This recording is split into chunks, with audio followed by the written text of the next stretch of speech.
अस्सलाम वालेकुम जी। उम्मीद करता हूँ आप सब ठीक होंगे, खैरियत से होंगे। एक नए ब्लॉग के साथ आपको खुशामदीद कहते हैं जी।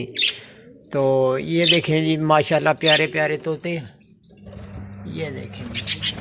तो इनकी कॉलोनी में जी 2 नए आइटम मैंने ऐड किए। ये देखें घूम रहे जी, एक ये है जी और एक ये। माशाल्लाह जी इनकी आवाज़ बहुत प्यारी होती है, तो मैंने इसलिए इनको लेके आ गया हूँ। तो बाकी ये देखें माशाल्लाह जो पैरट्स हैं वो कितने ज़्यादा हो गए। ये देखें, ये देखें, ये नीचे हैं जो 3 बेबीज़ हैं। ये देखें माशाल्लाह।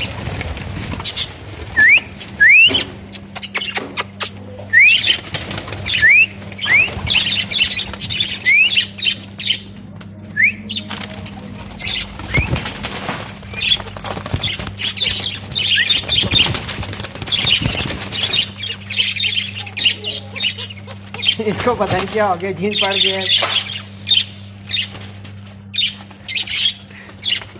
ये देखिए